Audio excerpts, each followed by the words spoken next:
Welcome back to the Founders Feature Podcast, brought to you by the Sandbox Center. I'm your host, Noah Neill, and today we have Jake Agema, co-founder and CEO of Addimin. Thanks for joining us, Jake. Thank you, Noah.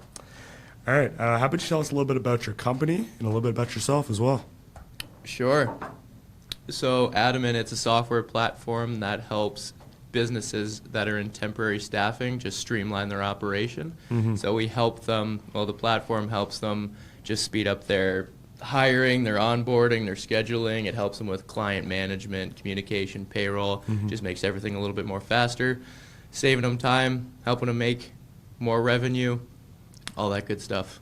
Nice. How did you guys get started? What was kind of the idea behind Addimin? Well, we had my family's business that I ran for a couple of years. It was a staffing business, and we operated mainly in hospitality. And so we would help out hotels and resorts with, bartenders and housekeepers, jobs like that. And over that, it started in 2015, and over that this last 10 years or so, we developed some software to help us manage everything. And so when I was running it, I was selfishly adding things to the software, some more features to make my job easier, to make my life easier. And we realized how helpful it was for us when it came to filling shifts faster, automating some of the tedious administrative stuff. And we realized that there's a lot of staffing businesses out there today that are still operating with what I like to call a Google Sheet empire. So they've got contact lists in one Google Sheet. They do their scheduling in a million other Google Sheets. And that's just the basis of it. But it's that idea that it's a platform that centralizes everything. And it helped us out a ton. And so we're looking to help out other staffing businesses like ours that are experiencing the same day-to-day headaches. Nice. Are there any new plans, goals, initiatives that you want to share with the community? Yeah, so we launched, a month and a half ago now, so we're still getting our feet off the ground. It's been in the works for almost 2 years. And so what's new? You'll find us if you're in Montreal at the Access Staffing Conference. We'll be there. Nice. But other than that, just as any startup, we're just trying to get our feet off the ground, lean operations, that whole game. Nice. Tell us a little bit about your experience here at the Sandbox, and maybe what's been your favorite part about being here with us. You, Noah. It's been 10 months since I started going to the Sandbox Center. It has to be the connections. There's not a week that goes by that I haven't had the opportunity to meet somebody new.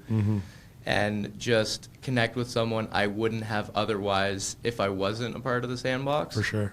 So that's been super cool. I like meeting new people, hearing their stories, and building out my own network as well. The coffee's nice too. Always Beaver Rock. You can't go wrong with Beaver Rock. Can't go wrong. But other than that, yeah, the people, 100%. Now let's transition into the Founders Feature. If you don't know already, the Founders Feature is a quick 3-question segment where we find out a little bit more about our interviewee's business mind. Question 1, what are the biggest challenges in the temp staffing industry in Canada right now? The biggest challenges in temp staffing right now, I think retention's got to be a big one. In temporary staffing, there's a lot of options of who you want to work with, and the ability to create and foster a culture that allows temp workers or incentivizes them to stick around and continue to want to work with you. It's not the easiest thing to do. And being in temporary staffing, I realized how important that was because of how often clients will come to us and request staff and always say, can we get that same person we had last week? Noah was great. Can we keep getting him every week? And having that in place is definitely huge. So retention is definitely big, something that every temp staffing business is focused on and probably struggles with.